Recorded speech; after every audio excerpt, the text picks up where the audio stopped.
Yo, welcome to another episode of The The Play play Callers. callers. This is, of course, interactive sports talk live Friday nights. Interactive.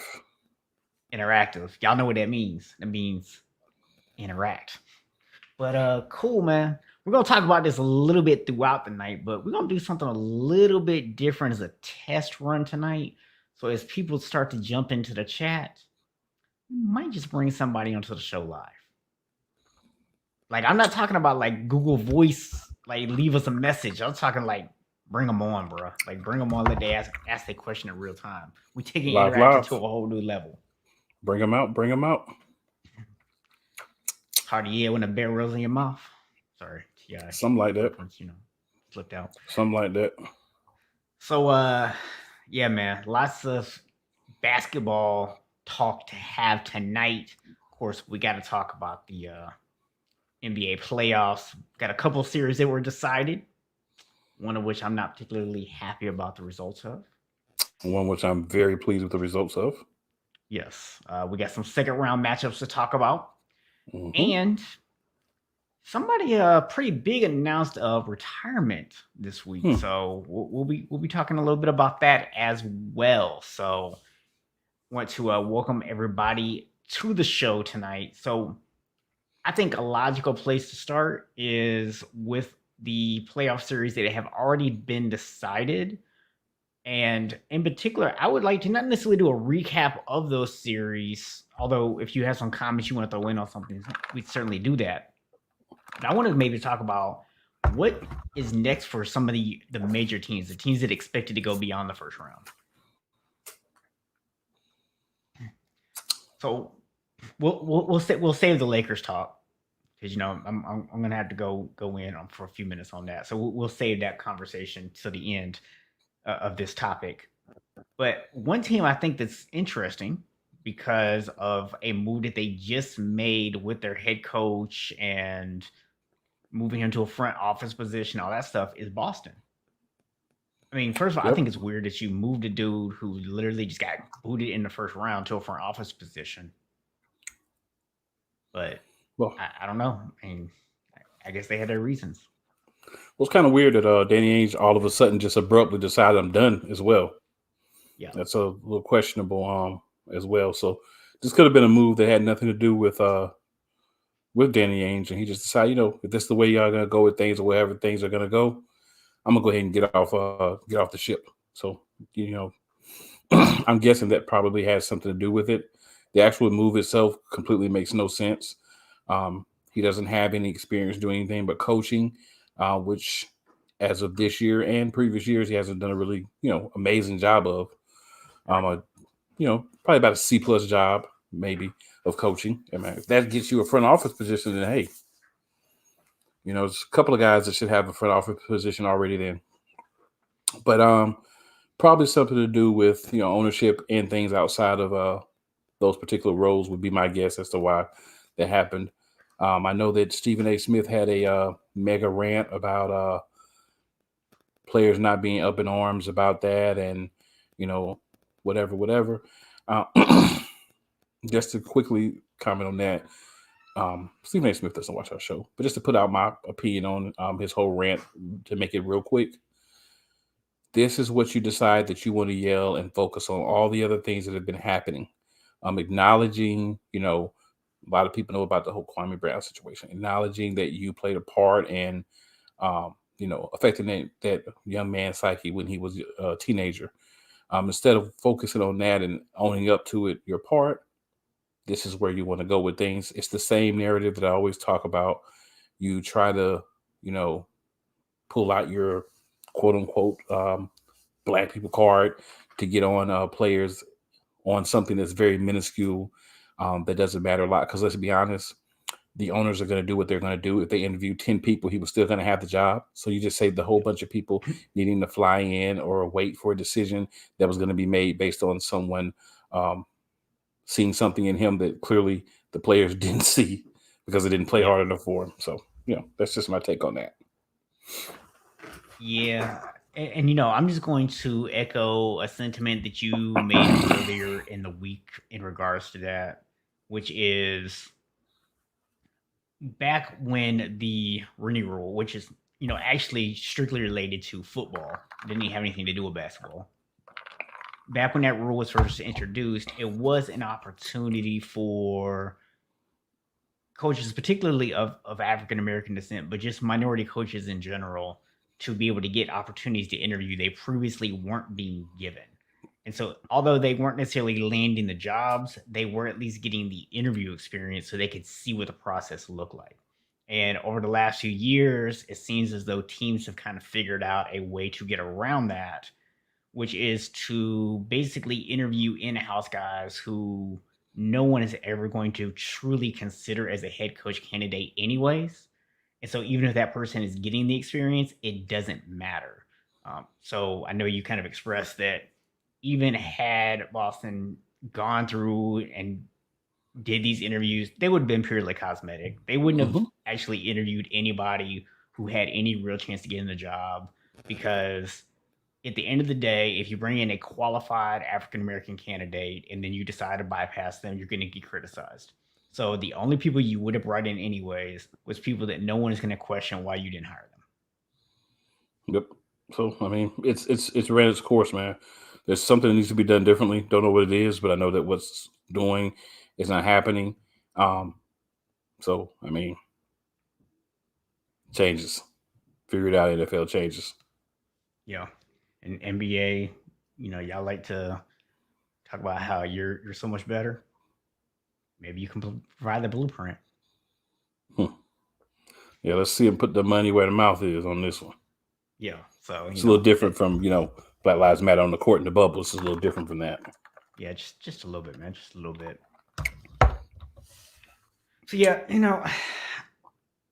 my other question for you is, when it comes to Boston, okay, I mean, Mm-hmm. head scratcher move, obviously, because you moved a guy into the GM position that, well, I think, is he actually going to be the GM? I know it's a front office position. Yes, he's taking over for He has taken Danny Ainge's job. Okay, yeah, he's taking over for Danny Ainge. so obviously, they're going to have to find a new coach. That's going to be step one. But Boston is a team that every year it seems there's some expectations around them, and they keep falling short year after year. On the court, what has to change for them? Um, they have to get more dynamic at the guard positions. They have two of the better young forwards in the league, but they need dynamic young guard play. I saw some things that they're going to be shopping Kemba Walker. That's definitely a move they need to make, and that's not a slight to Kemba Walker, but he's nearing, the end of his better playing days. Yeah, He's not going to accomplish anything with this team by the time it's ready to manifest itself. So you might as well get some value back from him and whatever you can get. They also need a quality 4 or 5 swing guy, a guy that can play the 4 and the 5, a quality depth guy at that position. Those are 2 things that they need. They have a lot of young guys and a mixture of some old guys as well, or some veterans. I call them grizzled veterans on the bench. So I don't think that's much of an issue. Just key positions. You need young dynamic play from the guard position. That's not Evan Fournier. That's not Kemba Walker. Those guys are not going to be able to bring what it is they really need. And then, of course, you're going to need some more help shooting. Shooting is a consistent yeah, need pretty much for every team. yeah, But Boston does need, a dynamic 4 or 5 swing type player, a big man that can play either one of those positions, either with Tice or without him, to kind of help facilitate more scoring. Because one of the things that they get into lulls is if they don't have Tatum and Brown on the floor, or Tatum and Brown scoring, it sometimes gets difficult for them to put up enough points. So you need other guys that can, do some of those things. yeah. Now, I would agree with a lot of that. Um, you know, they're a team that they have a couple of good pieces. They just need to put the right pieces around them, and then I think it's going to require a little bit of patience on their part too. They're a Yeah. team that looks really good, but they're a team that's in what has actually become a pretty loaded Eastern Conference. So it's going to be difficult for them to get to that next level, because they're going to be competing with the Philadelphias. They're going to be competing with the Milwaukees and teams like that. Atlanta is an up and coming team. that looked really good this year, and they're still in the playoffs. So we'll see Don't what forget about happens with the them. So don't forget about the Nets. yeah, I was gonna say you got the Nets, you got the Knicks. They're going to obviously try to come back, getting better next year. So it's a pretty tough conference, or at least it's getting to that point right now. Oh yeah. So staying in the East, last year the Miami Heat made it to the NBA Finals, and this year they didn't even make it out of the first round. Now, do you think that's because there needs to be something that Miami needs to change, or do you feel like it's one of the pieces they lost in the offseason hurt them that much, or do you think they just ran into a buzzsaw? Well, it's a little bit of all of those things. They weren't going to beat Milwaukee. Milwaukee improved a lot this year. They went out and got the pieces that they needed. It took them some time, but they got the pieces they needed. And I've talked about that several times. So I'm not going to rehash that. But I think that for Miami, Jimmy Butler didn't play as well outside of the bubble as he did in the bubble last year. That's more of like a anomaly for him, though, because he had a really good season. I think you saw regression from Duncan Robinson and Tyler Hero outside of the bubble. I think they were definitely missing Jay Crowder. He was a big piece. He brought a lot of that toughness, kind of like PJ does for the Bucks. He brought that toughness, and that's gone to Phoenix now. So you're missing that, and then you brought in Victor Oladipo to be a piece that could help, and then he does what Victor does, and it's unfortunate because I think is a really good player when he can play, but he's not available, so he's out. So you're relying on guys that didn't play up to what they did last year. You lost a big piece in Jay Crowder, and then also the team that you played just got better, and I think is going to actually be in the Eastern Conference and possibly the NBA Finals. Yeah. Yeah, I agree. I mean, I think that for the most part, they lost a couple of pieces that weren't necessarily huge names, but they were important role pieces on that team. They played very specific parts, and they didn't bring in guys who could replace that. And that was a huge thing for them this year. They weren't beating Milwaukee, like you said, anyways, No but chance. I didn't expect them to get beat down the way they did. What's up, Well, Easy E? they competed hard the first game. You know what I'm saying? The first game they was in there, but I think after they lost that, it was kind of over. What up, Biggie? So I did for anybody who's joining us now in the chat, I did put a link in there. If you want to come on actually live with us and chat a little bit, you are welcome to come on and chat with us for a few minutes as well. We are on live talking the NBA playoffs with our resident NBA basketball expert, Cole McCain. If you want to call me that, hey, I'll take it. Hey man, trying to make us seem a little bigger, man. We got resident experts and stuff now. So I don't know if you really want to talk about the Knicks or not, because I think it's pretty obvious what the Knicks need to do, right? They need to get somebody other than Julius Randle who can actually score with the basketball. Well, That's what the Knicks need to do. The Knicks are the most intriguing of all the teams, and I'll tell you why. They need a new team. So they have a lot of guys that they brought in on. Well, they have a lot of guys they brought in on 1-2 year contracts that are over. So they're going to have to do a lot of retooling, I think, around Julius Randle and some of the young guys. They would be wise to bring back Derrick Rose. New Orleans Noel, possibly, but you have to get more scoring there. Like, you have to get more guys, regardless of position, that can just put the ball in the basket consistently, because they played good defense. They were one of the better defensive teams for the year. But the fact of the day is, I thought they'd be able to generate more offense. They couldn't. And you cannot beat any playoff team if you cannot score the ball. Like, you have to defend too. But as we can see from a lot of these series, you have to be able to put up points. If not, things go bad. Yeah. Yeah, I mean, we saw that against Atlanta. I mean, that's a team that, real quick, what's up to my dude Chris Jones? Appreciate you joining us tonight. What's up, Chris? when you talk about Atlanta, man, that was a series that going in, that most people, I'm gonna say most people, because I actually picked Atlanta to win, but most people did not pick Atlanta to win. And what we basically saw was New York's defense didn't live up to the hype. They got outscored and they couldn't keep up offensively. So I mean, you pretty much hit it on the head. That's their problem. That's what they need to do. Yeah, that seems to be a theme for the playoffs. Some teams not being able to play defense and not putting up enough points. And it's not necessarily one other team, but that seems to be a theme for teams that are now eliminated or on the verge of elimination. And just a reminder for people tuning in, if you want to join us live on air, I'm putting the link up in the chat. All you gotta do is click on it, and you can join us live. We'll add you to the backstage, and we'll be able to bring you on. So, New wrinkle right. we're throwing in for everyone, so take Yeah, advantage. Why not?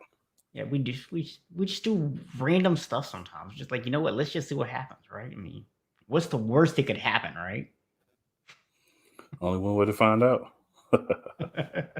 We live dangerously around here, man. We live dangerously. Danger.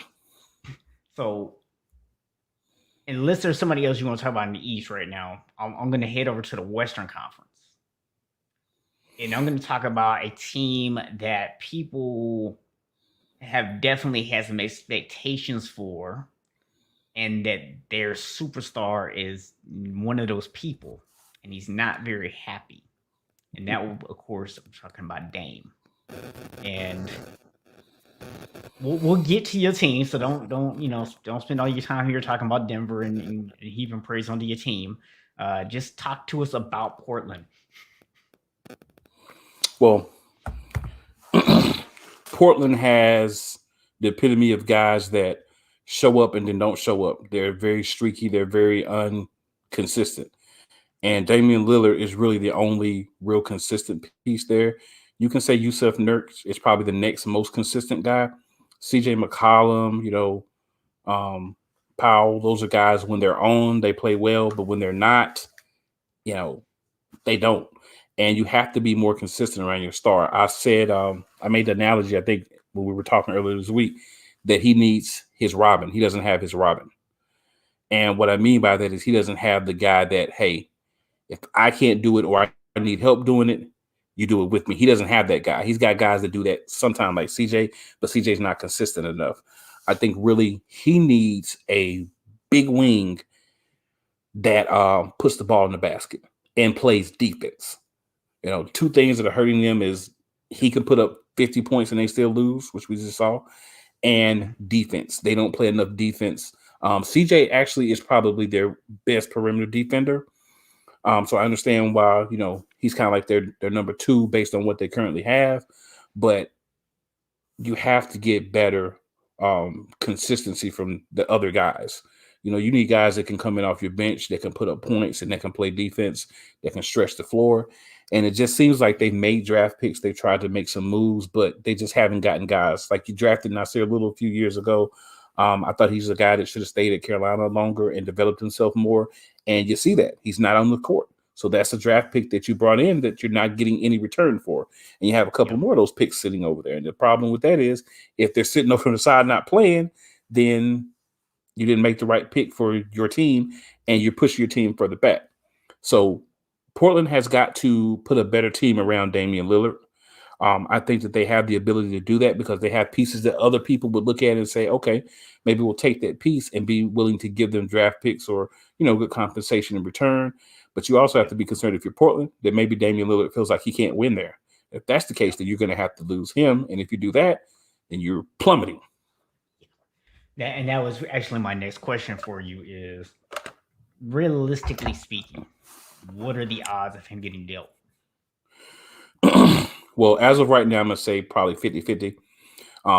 The end of the day, it means it determines, and I'm saying it because we don't know what his stance is. If he's like, look, I don't mind staying in Portland. I want to be the guy in Portland, but you have to put what I want around me. You know what I'm saying? Yeah. Then he probably stays. If he's out there like, look, if we don't do this or we don't do this, I want to be traded. That's why I kind of get in at 50-50. And also he could just say, look, I'm done. This is it. I've given y'all 50-point games. They've been Dame time all day, and I still have nothing to show for it. I want to go somewhere I have opportunity to win. So it all depends on what his mindset is. I'm assuming it's probably, look, I don't mind staying, but you got to bring me some help. You got to get me right. You got to get me dudes that can play with me the way I need them to play with me so that we can win. Defensive stopper, it should be number one on that list. Yeah, they play no defense out there, man. None. Like zero. Like none. None. They play defense 2 games in our series. 2 games, literally 2 games. So we're finding out tonight who's going to advance between the Mavericks and the Clippers. Well, I rephrase that. We're going to find out if the Mavericks advance tonight, if the Clippers are going home, because the Clippers aren't in position to wrap this up just yet. Oh, they're in a position to wrap it up, just not the way they would want it wrapped up. they in position to get wrapped up, right? Yeah, pretty much. So, I mean, it's going to be kind of crazy if they lose tonight because we're going to then have both LA teams out in the first round. Yeah. Which means that both of our finals picks are already blown up. Yeah. Kind of crazy, but it is. So we'll come back to that one. We'll talk about whichever team loses that series. We'll talk about what their offseason is going to look like next week. But we're going to move on to the Lakers right now. And I'm going to refrain from going too much in depth on the actual series itself, and I'm going to focus just on what needs to happen. And the reason I say too much is because part of me explaining what needs to happen in LA does require me to talk a little bit about what actually happened in this series. And that would be Anthony Davis got hurt again. I mean, none of us are really surprised Anthony Davis was injured. And Chris, I know you're a Lakers fan too, so feel free to chime in the chat and let me know what you want to see the Lakers do in the offseason. Or Chris, jump on and tell us. Yeah, or just come on the show, man, So when I look at, let me see where Chris is watching at. Oh yeah, he's on YouTube. You got the link right there in the chat. Chris, come on board, man. We'll chat. So when I look at Anthony Davis getting hurt again, it obviously hurt this team. And I told you the other day that my viewpoint of all the other role players on the Lakers is when LeBron and AD are healthy and they're out front, the rest of the team is like the dudes in the background behind the big guy going, yeah, what? And as soon as the bodyguards aren't there anymore, they quiet. They had no confidence without AD out there. They didn't think they could win. And we saw it in game 4. They showed it. They showed it in the first half of game 6. I mean, it's crazy to me how poorly, because it's not like they don't have talent. Yeah. They just played that poorly. Now, I give them credit. They actually did play really hard in the second half last night. Mm-hmm. They actually did. They didn't lay down. They didn't quit. They actually went out there and played. Okay. And I give much respect to Phoenix, especially Devin Booker. He started the series off slow, caught fire. Cameron Payne, amazing performance from him. So no disrespect to Phoenix whatsoever. Cam Johnson had some big buckets last night too. Yeah, he had some big buckets too. But here's the thing. A healthy AD, the Lakers ain't losing the series. So if you're LA, the first thing you have to do, I don't care what it takes, you have to get a third star. And it's not just about having a third star. It's about the fact you need somebody who can step in when AD gets hurt. Because it's not a question of if, it's a question of when AD gets hurt every season. And let's be real, LeBron is still playing at a high level. LeBron is still in the top half of the league. And what he's doing at 36 years old is absolutely amazing.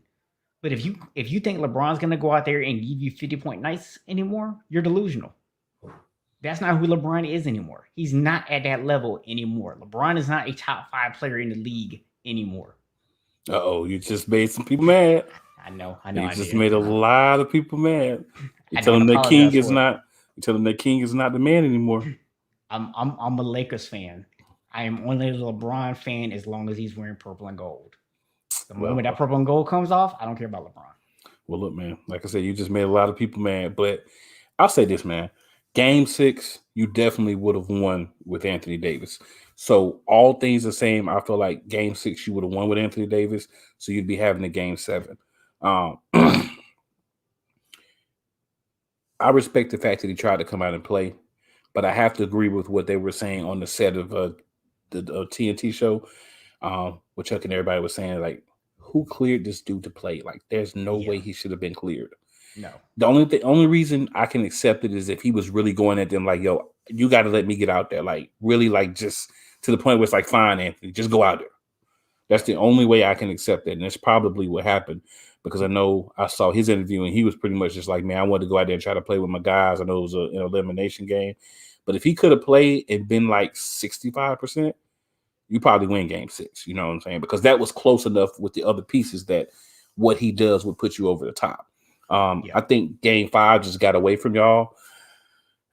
I saw it from every team in every series, even Phoenix in game 1 against y'all. Sometimes the game just gets away from you.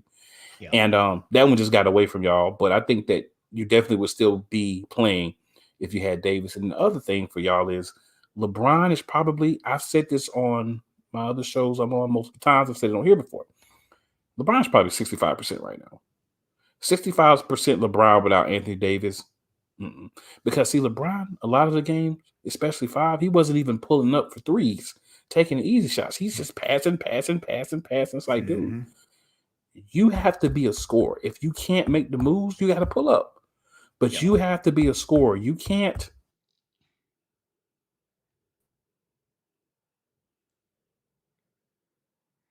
Well, it looks like Cool's internet froze up. He'll be back probably here in just a second. So I'll be super intrigued to see what he wants LeBron to do. One thing I will add while are you back? I'm back. Your internet froze. So the last thing I heard was, if you're LeBron, you gotta, and then you just left us on suspense. Oh, my bad. So I was just saying, if you're LeBron, you've got to find a way to put punts up. You can't be giving the ball out to guys who haven't shown you they can get it done. You have to be the scorer, even if it's you're using an outside jump shot. I've said for years, LeBron's one of those guys that really needed to develop the mid-range shot. I think he's working on it a little bit more as he gets, a little bit older. But you have to put points up. You have to do your part without Anthony Davis. And what he did, especially in game 5, is not sufficient. It's not going to work without Anthony Davis. And that's the guy that you wanted to play with, knowing that injury history. Yeah. And here's the other thing. You talk about teams needing scoring. Yeah. And needing shooters. LA needs shooters bad. And you're supposed to have shooters. That's just crazy. No, they clearly don't. I mean, listen, our most reliable 3-point shooter was Alex Caruso, I think. Oh, your Ken Pope was hitting a few too. Your boy Ken Pope. Yeah, I mean, Ken Pope get a few, and I give him a little bit of pass on those last couple of games because I know he wasn't 100%. Yeah, he was injured. Yeah, he had to miss a game, so yeah, it's kind of tough coming back in. But he did pretty decently, actually, I thought. Now I'm gonna tell you, Dennis Schroeder came out and said that he wants to come back. That it's not about the money. That he wants to be in LA. So here's the thing. That contract that we offered you earlier this year, the one you turn your nose up at, you're not even worth that right now. If you even want that much money, I'm not mad if you go somewhere else. He showed some flashes, but he wasn't consistent. And he was the guy who really needed to step up the most with AD out. Yeah. Because he was actually the guy who had the skill set to actually go at Phoenix. He should have been in the paint every single time he touched the ball. Him and Kuzma. He over there jacking up threes. And yeah, Kuzma, honestly, like, I feel like with him, because he's coming off the bench, we've seen the most that Kuz can possibly develop in LA. I think we've seen his ceiling in LA. Now, I think his ceiling is higher than what we've seen in LA. But in LA, he's reached it. He's going to have to get traded somewhere else to actually reach his full potential. Or they're going to actually have to feature him. Yeah. You have to decide if you're going to feature him. If you're going to try to give him that role like consistently and let him grow into it, that's one thing. But if you're not, then you might as well get rid of him because the bench is not working for him. Yeah. So LA really needs to bring in some guys who can knock down some threes. If Dennis Schroeder and Andre Drummond are not on his team next year, I would not be upset. Well, I think your front office said that they want to keep Andre Drummond. I think I I know they remember did. saw it reading that. I, So I think he'll be okay. back. But if you're going to keep him, there's something you have to do that they didn't do. You have to develop an offense that works well for what he can do. Yep. And that's what the Lakers never did when you got him. No, he doesn't fit the offense, Also, Montrezl Harrell cannot sit on the sidelines. bro. That I is didn't understand that. that is a bad move. You're getting to the point where it's kind of like, and I know you just won a championship last year, but you're looking at Frank Vogel like, what are you doing? Yeah, I don't understand it. I mean, and the thing is, I think part of the problem was that you had success with it in games 2 and 3. Yeah. You had success with him on the bench in 2 and 3, so it seemed like your strategy worked. But the moment the AD was not out there healthy, his playing time should have increased significantly. Yeah. I mean, because the thing is, you know how this goes in coaching. You can do any stupid thing you want as long as you're winning. Every move you make looks brilliant when you win. Yeah. And even the best moves look stupid when you lose. Yeah. And that was already a bad move. And then, you didn't change it. So, it's there's a couple of things that ended up hitting you guys in an unfortunate time. I know a lot of people have been kind of going in on, especially LeBron, more so than I guess the Lakers overall, more so on LeBron. Yeah. But some on the Lakers as well. But I think they at least showed us in Game 6 that look, we went out there and we tried hard. They did what they needed to do to try to win. They just didn't have enough without Davis and without some of those other guys really stepping up to be able to win the game. But they stayed in it. I mean, and that's my thing from any team. Whether you win or lose, you stay in it. You look at the team we will probably be going to next, the Grizzlies. Play hard all the games. They only won, but they played hard. Mm-hmm. And that's what you ask. If you're outmatched, you're outmatched. But I'm not going to lay down for you. You're going to have to beat me. Yeah. And I will just kind of close it out by saying this. There's a part of me that wants to believe that had they shown the same intensity in the first half that they did in the second half, they actually still might have won that game last night, even without Anthony Davis out there. But bro, Devin Booker was otherworldly. Cooking. I mean, just ridiculous. Like, why would you should have been like honestly, you should have been double teaming Devin Booker like 2 minutes into the game. Like after he hit like the third shot, you should be like, that's it, you done. They probably thought he was going to slow down. They probably really thought like he was going to start off hot, start off cooking, and then cool off, which happens a lot with him and a lot of the other young players. They start off really good and then they cool off. He just didn't cool off. Yeah, you don't let a dude get to like the 7th 3-pointer before you decide to start doubling them. Though, just saying. Oh, Portland did that. Yeah. So speaking of not Portland, but the team that they were playing against, your Nuggets, they got a second round matchup with the very same Phoenix Suns that we were just talking about. Yeah. So I'm curious to hear your take on this. I'm going to see how unbiased you can be. I have the Homer alert ready just in case we need it. So we first have to talk about, Denver's victory. What Denver was able to do in that series, and this is impressive for any team that's without their starting backcourt for the entire series. Neither of the starting backcourt people for the Denver Nuggets played a minute in that series. We were playing Campazzo, some rookie guys, PJ Hampton and some other guys. Monte Morris was our most consistent backcourt guy. Shout out to him for thinking he was Jamal Murray last night and loving it. And hopefully that continues because we're going to need that. But Michael Porter Jr. was the unsung hero of that game. I'll tell you why. Actually, the series as a whole, but specifically Game 6. he was cooking in the first half, especially the first quarter. 6 threes in the first quarter. I think he had like 26, 28, somewhere around there points in the first half. Jokic did not play well in the first half.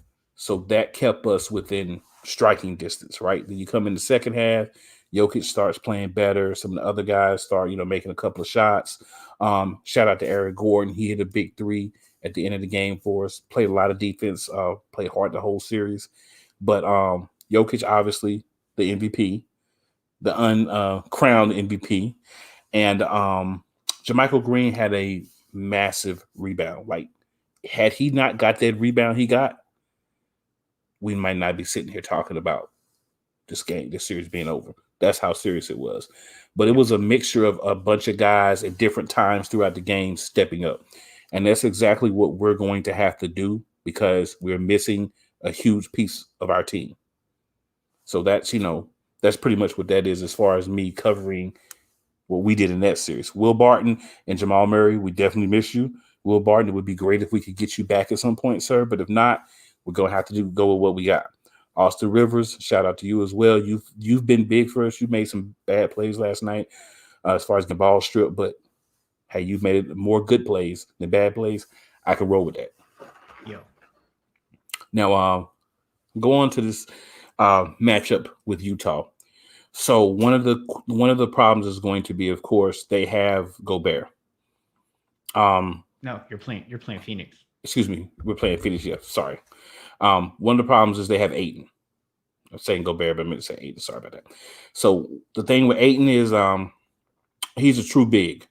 Jokic is kind of like a hybrid guy. We haven't played JaVale McGee a lot, so I don't know if he's injured or just hasn't fit in, with what's going on. He's been big on the bench. I think he's been mentoring, so he's been doing some things behind the scenes. But Ayton's going to be a problem for us just because he's going to be able to get what he wants, I think, a lot of the time down low. Devin Booker's going to be somewhat of a problem. I think Aaron Gordon's going to guard him a lot of the time. He'll take some of the luster off of him because he's a very good defender. The problem, again, is going to be the point guard because we don't have a answer for whatever the point guard can do consistently. It's Chris Paul, so he's more of a pass first, get other guys set up type thing. He's, in my opinion, the cog that they need in order to work. If he's not there, I think for a series, if he can't play, because I know he got re-injured, if he misses games, I think they're going to lose those games, and that could be beneficial for the Nuggets. I think overall, size-wise, we have a slight advantage because we have guys like Jermichael Green, guys like Paul Millsap coming off the bench, so we have some size coming off. We've got Michael Porter Jr. playing really, I guess, the small forward position at 6'11". So you have guys with height that can disrupt one of the things that Phoenix likes to do the most, which is shoot. Yeah. So I think you're looking at a tight series. I'm going to go Denver in 6 again, just as I did last round. But I would not be surprised if it does go 7. But I do believe Denver can and will win this series because I think one of the things to realize with Denver is no one believes in Denver. If you're not a Nuggets fan, you don't believe in Denver. You think they're going to lose because they don't have Jamal Murray. So you have a lot of other guys on the team that will hear this every day. And this is one of the things we know.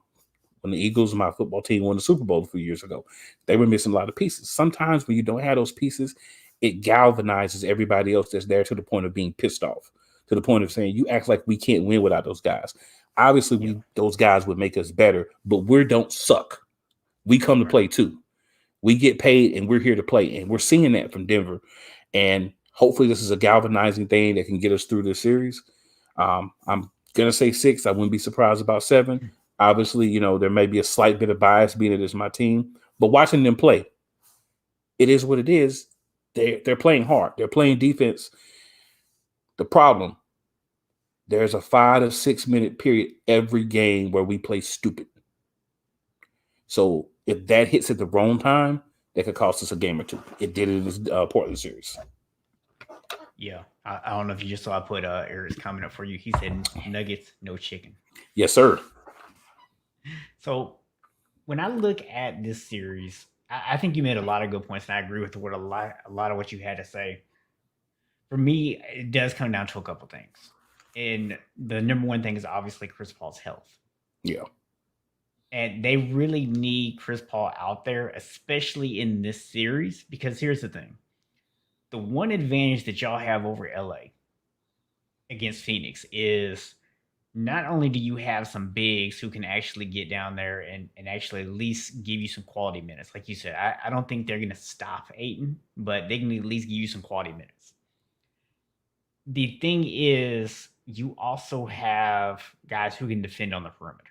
Mm-hmm. So unlike with LA, where we were like scrambling to try to get out there on some of these 3-point shooters, especially when AD wasn't out there, you have the advantage of your bigs are all healthy right now. So, barring any injuries, you're going to have that advantage that the Lakers did not have.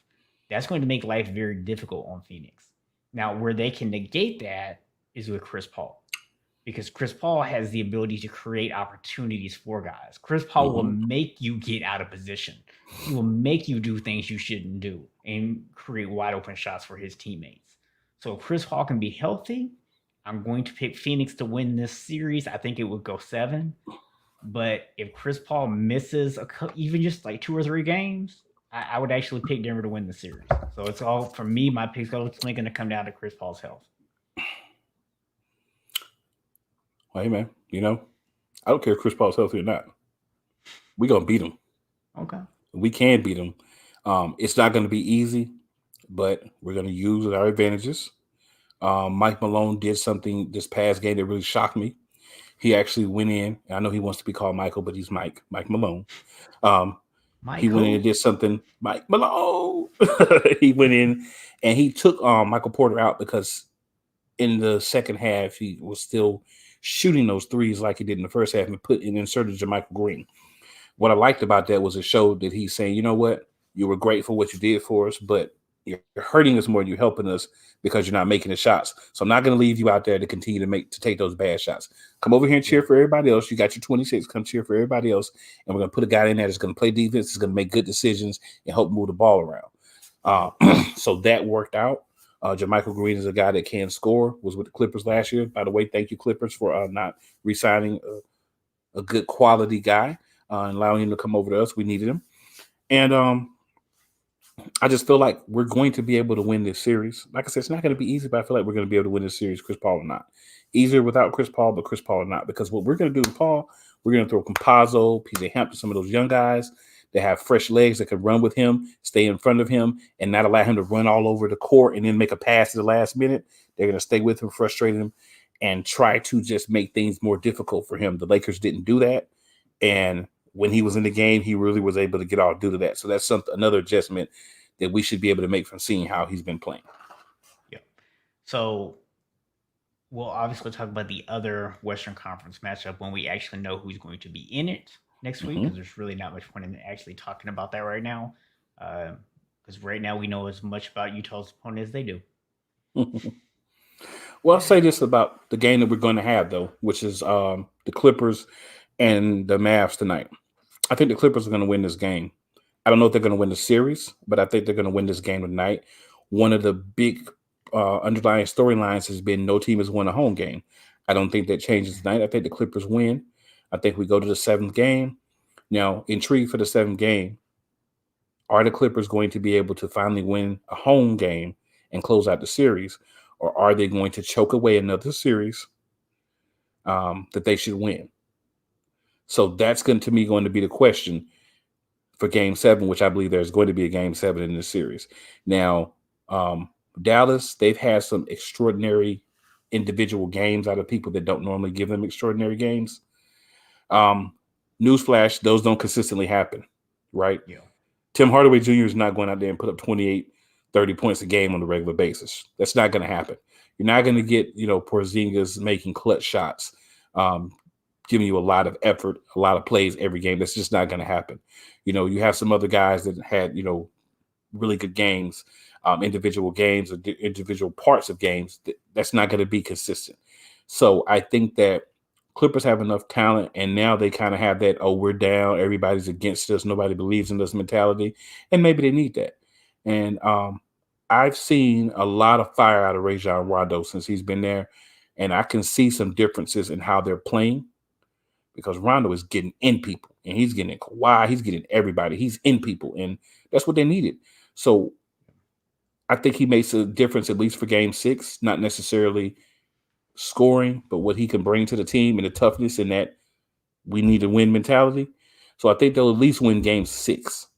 Game 7, I think it's going to be shootout. It's going to be dependent upon slowing down. And then I say slowing down, not stopping. The man that's murdering them. It's just that simple. Kawhi, you gotta step up and play. Paul George, you gotta step up and play. You don't get the ball to Terrence Mann at the end of the game to go in and try to make a play. You're PG. You play off P. Make the play. They soft. That's what I'm gonna tell you. They soft. I'm not gonna be surprised if they lose tonight. And the thing is, I still contend that they're the more talented team. They are by far, but they're soft. They proved soft. They haven't done anything to dissuade what you're saying. There's nothing that the Clippers have done to make me or anybody else say that what you're saying is wrong. They haven't done anything.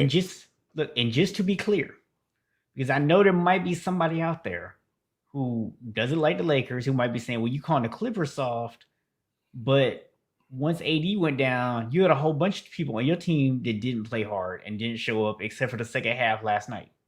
And you're right. They play like they play for the Clippers. They soft too. No, I mean, what did I say before the series started and when the Clippers were down 0-2? I said in order for the Clippers to shake the stigma that you and other people have given them, rightfully so, not wrongfully, you got to prove it on the court. Yep. They haven't done that yet. If they lose the series, they just prove you right. If they find a way to win the series, then it's necessarily not going to make you say, or anyone else that's say the same thing about them say, "Oh, I guess the Clippers are tough." But it at least makes you say, okay, well, they have done it at least once. Yeah. So you at least be like, okay, let's see, can they do it again versus the worldwide thought now that the Clippers are soft. So I'm not going to give them he said like ice cream. like melted ice cream, melted Baby's ice bottom. cream. Like ice cream has been sitting out on the counter for like an hour and a half. How about this? Like hot butter melting through your biscuits. Hot butter melting through your biscuits.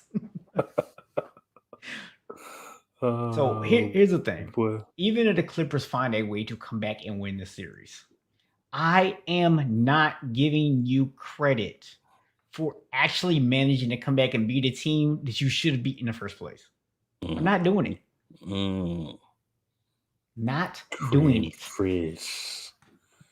Cream fresh. He knew exactly where he hit you in the field on that one. Yes, sir. Yes, sir. He knew exactly which button to press on that one. Yes, sir. Button pressed. Hey, you press the button. It is what it is. So yeah, we'll see what happens with that, man. But let's head on over to the Eastern Conference because some nice matchups over in the East. Yes, sir. Yes, sir. Now, let's be honest. I picked Atlanta to beat New York. You did. Props to you for that. I picked them. Props to you for that. And I'm going to pick them to beat the 76ers. If Joel Embiid doesn't play at all. Otherwise, there's no chance. I'm going to put it to you like this. I have the Sixers in 6 if Joel Embiid does not play. If Joel Embiid plays, I have the Sixers in 5. And I'm going to tell you the difference. Joel Embiid is a 2 to 3 game swing guy, but the reason I only have one less game and not a sweep, if he does play, is Atlanta is a good team. And they were able to go out and beat a Knicks team that doesn't have enough scoring.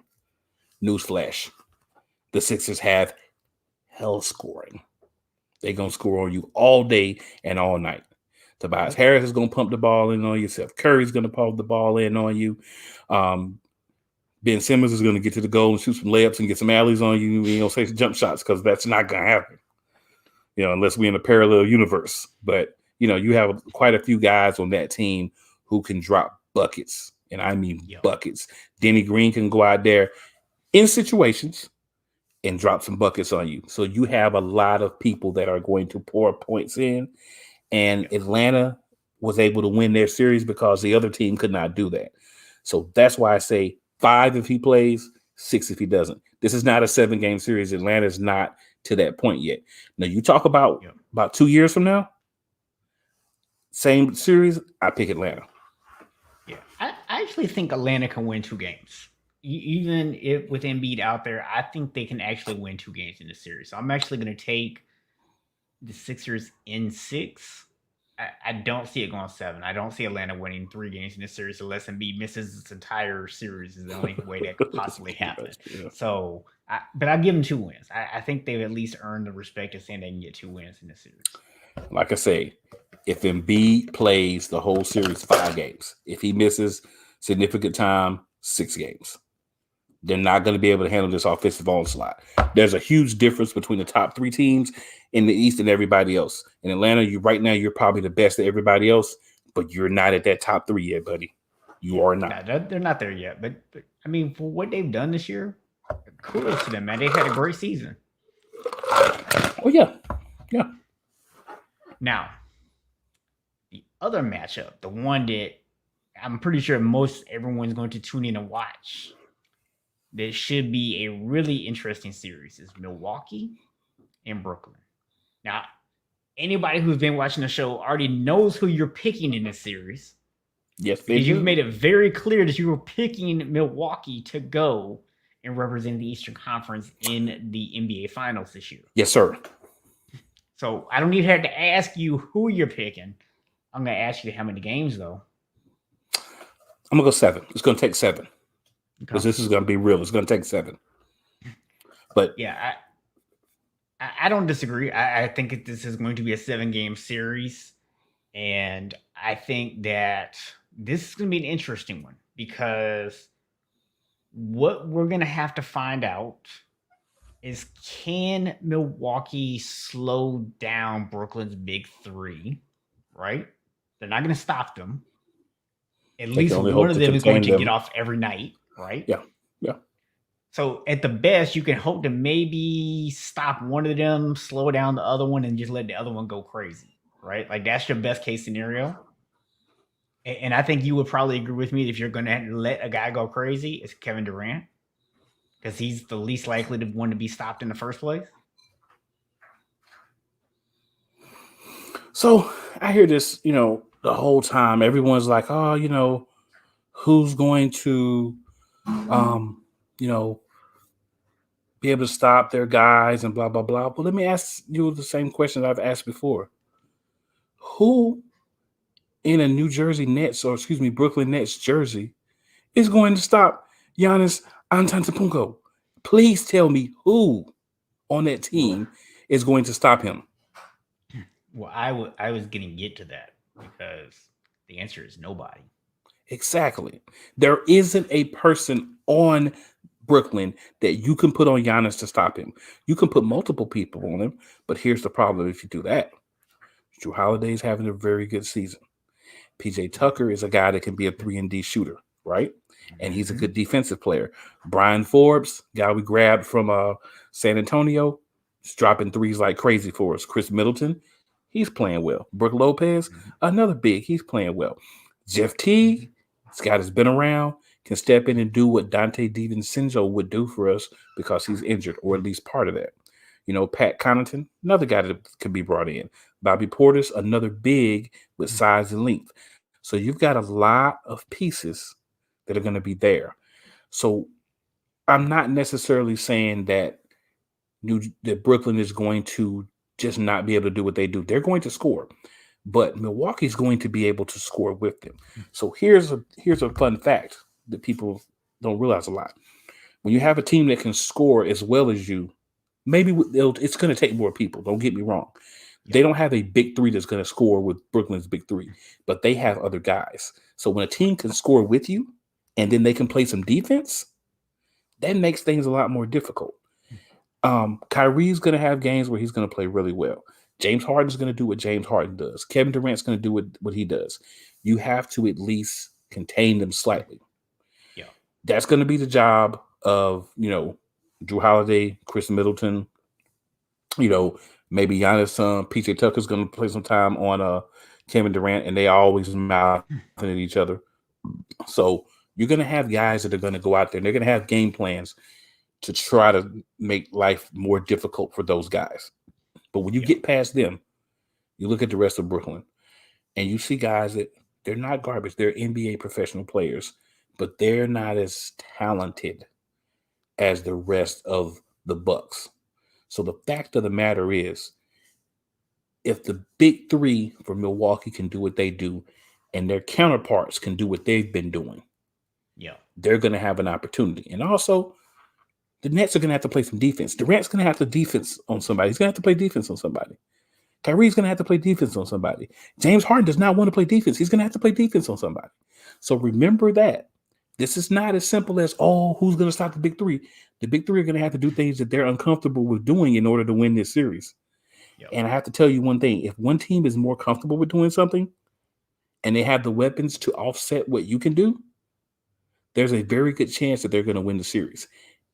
Milwaukee goes to the Eastern Conference Finals and they win whoever gets there, which we're saying is going to be the 76ers, and they go to the NBA Finals. That's what I'm saying. So here's one I'll also add to what you just said. And this is, I think, something a lot of people are overlooking. Milwaukee has the size to keep Brooklyn out of the paint. Now, that's why I originally asked you a very simple question. Is Kevin Durant the guy that you pretty much just let go off because he's going to get his anyways? Because if you can turn them into all jump shooters, the guy who's going to be the most consistent shooting the ball is Kevin Durant. Yep. All you got to do is punk Kyrie. We've talked about that numerous times. All you have to do is go out there and get physical Kyrie, and he's going to struggle. Now, don't do that with James Harden. James Harden, give him like 10 feet of space and I hope he don't get hot that night. Well, James Harden is you don't want to give James Harden 10 feet either because he's become not 10 feet, but Well, you don't want to give him space either because he's become a dynamic playmaker as well. What you have to be able to do is what Milwaukee can do, guard those guys one-on-one. Yeah. Teams get in trouble because they have to switch, they have to double, they have to pay more attention to one guy.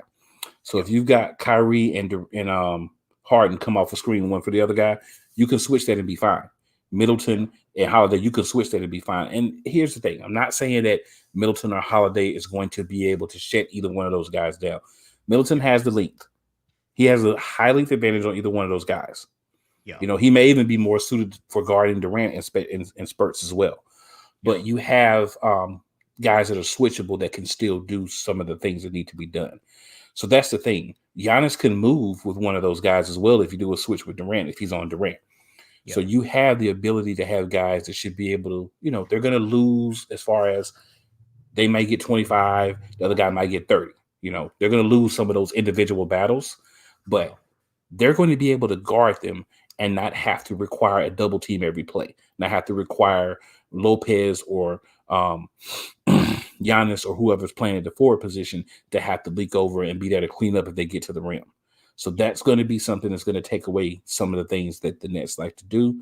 They're going to get those opportunities sometimes, don't get me wrong, but the goal is to make it as less as possible. To me, this is the Eastern Conference Finals. Straight up. Yeah, I mean, although I do think that, Milwaukee versus Philadelphia will be a very fun matchup to watch. I think that could also be another great series. I will say that I do believe just in watching this Milwaukee team that they do have what they need to actually win the championship this year. I would agree. Yeah. So it's going to be interesting to see if they can actually do that, which will obviously be huge for them because, last offseason, the question was, is Giannis going to leave? Is he going to stick around? Yeah. And he said, hey, I trust the vision they have. And if it actually pays off for them this year, that's huge. And see, the thing, too, is look at the West. We have the Jazz. Whoever wins this Clippers Mavs series, both of those teams are flawed, right? Especially Mm-hmm. whoever wins the Clips and Mavs series, they're both flawed. Yeah. So then you have the Nuggets without their most dynamic player, if not their best player. You know, the whole backcourt just talked about that. And then you have Phoenix, who is young. They have some pieces, but when you can play their perimeter defense, you can make it difficult. So Yeah. I can honestly see at least 3 of the 4 teams in the West coming out of the West, depending on how matchups shake down. Yeah. Then you look at the East. I've got Milwaukee coming out of the East. So you get Milwaukee in there playing against Utah or Phoenix or depleted Denver, or the Yeah. Clippers if they magically somehow make it, or the Mavs, because we have to include both of those guys. I'm just saying we have to include both because nobody's eliminated yet. I don't see any one of those 5 teams being able to win a series against Milwaukee, not even my own team. No, they don't. I mean, I would have given my healthy Lakers team a chance against them, That's fair but because you got two but that two that great but that's players. That's it. fair. Yeah, but that's it. I mean, there's nobody else out of the West, and that's why like I really didn't see us not coming out of the West as long as everybody was healthy because of that. But unfortunately, that's not what happened. So I mean, me and LeBron have a lot to do this off season. Not together, but right. just in general. Another thing we We got to both have a talk lot of about. free time now. Yeah, the thing we got to really quickly talk about, man, is Coach K going to retire after this coming season, so he's going to do a retirement tour like Kobe. Yeah. um, what do you think, man? What do you think? Yeah. I mean, in some ways, I don't blame him for wanting to have everybody just drool all over him for a year. I mean, I Better do probably tour. would too. Yeah, I probably Yeah, would too. I definitely would. Um, and I think that honestly, what he's doing is smart in terms of what he's doing for the program Yeah, because he's making it's not some last minute thing. Any potential recruits think about Duke next year, they know that he's going to be leaving. This is giving Duke plenty of opportunity to name his successor, who they're going to have in place. That coach can already start building relationships or whatever the case may be. I'm sure they'll find out some way to make that happen. Even if it's somebody that's not on staff, they'll hire them as a consultant or something, so the person can actually officially go make visits and stuff like that. So they'll figure out some way to make that happen so they can not lose precious recruiting time going into next year. So, I mean, overall, I don't really have an issue with the fact that he came out and said it. I do want to just kind of acknowledge the fact that whether you're a Duke fan or not, you have to respect everything that Coach K has done in his career. He's been a phenomenal coach for a very long time, and his resume speaks for itself. So it's definitely interesting to see with him, and you know we obviously last year had the big changes at North Carolina, so two of the big blue blood programs in the ACC with the changing of the guard, here pretty much in back to back seasons. So I'm more interested to see maybe what opportunities that might open up for the rest of the ACC, well, I know you've been a little ticked about your particularly. Lakers, but actually they've already named who's going to take over. It's going to be Shire, who was a player for Or did they him. officially make the? Yeah, Was that John Shire official? is going Okay. to be he's going to be the next head coach. He's the lead assistant. He's been on the staff for about 5 years.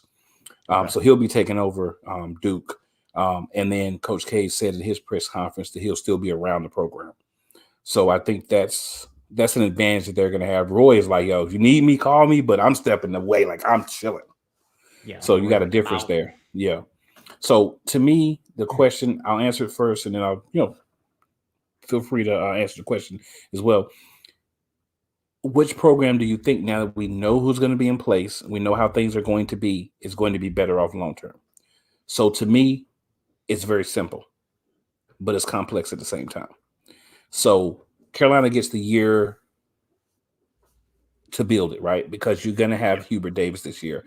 You've brought in some good recruits. You're starting to get other guys to come because Hubert Davis was the lead recruiter, and I think Shire's the lead recruiter for Duke. The difference between the two is from everything I've read and understood, Roy kind of put that on Hubert all the way. Hubert was the closer. Hubert was the guy that they talked to get the scholarship or not. Whereas I think with Duke, it's more like Shire was getting the guys, getting them to Coach K, and Coach K was the closer. So he's going to have to develop that part, and he's got 1 year. But I think that if Hubert can go out and have, a solid season and be one of the top 3 teams in the ACC, that's going to make people say, this is going to be a continuation of what was already going on, right? Recruiting has, there's a couple of guys that's kind of like, hey, I don't know now, or we may have lost a guy or two that may have would have came if Roy was still there. But recruiting has been pretty solid so far because, like I said, there's that consistency with it because he was kind of putting that job on Hubert already, knowing that he was not going to be there forever and hoping that Hubert would get the job. Shire, he's known. He's a player as well. So he's a guy that has Duke running through his blood. He's going to have Coach K available to him. So there's a difference of a positive for him because Coach K is going to be there and be able to say, hey, what are you doing? Obviously you're going to have to let him do his thing, but you kind of have that mentoring relationship even when you're still the head coach. So that could tip the scales in the favor of Duke. I think it's complex to say, but I wanted to bring it up because there's a third point, as you made. What happens to Duke and Carolina next year when there's 2 new coaches? Because even if Hubert has a good year this year, it's a lot of Roy's guys. Some of those guys are probably going to leave after this year. So then you're going to start getting Hubert's guys. So it's going to be interesting to see how they maintain it. But I honestly think both of them will be in a good position. Overall, I think I have to get a slight edge, and I hate to say this to Duke because you'll still have Coach K as a resource, and he's the name that people are going to gravitate to. But I could, of course, I hope it's Carolina, but just being realistic. I see. He might have already took off. He said he did have to go. So appreciate you tuning in, E, if you are still live with us right now. Yeah, I mean, and I know we're getting ready to wrap up here, so I'll keep this kind of short. I think that ultimately who has it better between the two is going to come down to the year that Hubert has at North Carolina this year. Because as you alluded to, if he goes out and has a great season this year, that's going to instill some extra confidence. If he goes out and Carolina doesn't play as well as what people are hoping for them to, then obviously that's going to give Duke a leg up in terms of those 2 schools because you're going to have that opportunity for the whole year for people to actually get to know the incoming coach. And no one's going to know if he's going to be good or bad yet. So he's going to get the benefit of the doubt at least year 1. Now, going forward, we'll see, obviously it's going to come down to which teams perform the best. But I'm going to also be interested to see what this means for the rest of the ACC. Because if I'm a head coach for an opposing ACC program, I'm taking full advantage of this opportunity. I'm pointing out to every recruit how, these guys might be coming in, they might be, handpicked or whatever, but we haven't seen what they've done on the court. We haven't seen them have the success that their predecessors had. So do you really want to go and trust that they're going to be able to continue that legacy, or do you want to come here where we're building something special, right? That's going to be my recruiting pitch if I'm at least one of the other ACC teams that have been consistently in the tournament. I'm not going to have that pitch if I'm not making tournaments, but if you're not having tournaments, you're probably not getting those recruits anyways. So pretty much for the ACC teams that have been consistently making a tournament, this is a great opportunity for them to go out and steal some of those recruits from Duke and Carolina that might otherwise usually go there. I'll be honest with you, man. The best way for me to say this is simply hogwash. Here's where it may be an advantage. Because it may take a couple of years for these new guys to establish the way that they want to play and how they want to do things, you may see some things that would normally be done a certain way based off the previous coach go a different way. But I'm going to be honest with you, man. I don't think you're going to lose a lot of recruits to other ACC schools because of these changes, especially the first few years. Now, nationwide, You got Kentucky you got to worry about. One team in the ACC who you do have a valid point of Syracuse. And that's just because you have a guy that's been there for a long time. But Boeheim's got to be coming near the end as well. So I think that you may not lose guys necessarily to another ACC team, but some of the other powerhouse programs around the country may be able to swoop in and, pick a recruit off here or there, which could weaken those teams, hence making the other teams in the ACC better. That would be more of what I think would happen as far as how it would benefit the other teams and then being able to actually come in and take recruits away from Duke and Carolina. Well, man, when it comes to my nose, whether we get better by addition or subtraction, it's okay with me as long as we get better. And if you're still watching, just to give you a heads up, Dallas is up 30-26 at the end of the first in this pivotal game 6. Yep. So next week we will be back live. Make sure you put on your makeup, get yourself ready. Love to have you guys come on the show live with us, come on camera, and actually chat with us a little bit. I know we just launched it this week. We didn't tell anybody ahead of time, so totally understand why people might not want to jump on tonight. But just a little heads up for you. We'll be talking obviously more NBA basketball. We'll be talking more playoffs. We've also got some football, OTA camp stuff coming up. So we might talk a little bit of NFL next week. We'll wait and see what big stories might break throughout the week and kind of check that out.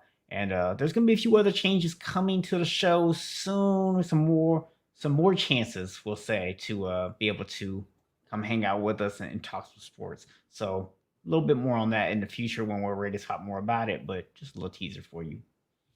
Oh, and FYI, there's still that voice line, 678-680-3998. Because let's be honest, some people may not want to actually come on and talk. Drop your comments. Yeah. Run that thing for us. Yeah. Let's do it. So you can, I mean, when we talk about interactive, you can call, leave a voicemail, you can come on the show with us live, or you can hang out in the chat and talk to us there. So whatever, man. We flexible. It's all about flexibility. Flexibility. So that is it for tonight, man. That is our show. Appreciate everybody who tuned in, whether you were actually active in the chat or you were just watching. We appreciate you being here tonight. And make sure you come back next Friday night from 8:30 p.m. to 9:30 p.m. Eastern Standard Time until further notice. Spoiler alert. Spoiler alert. I'll let y'all next week, man.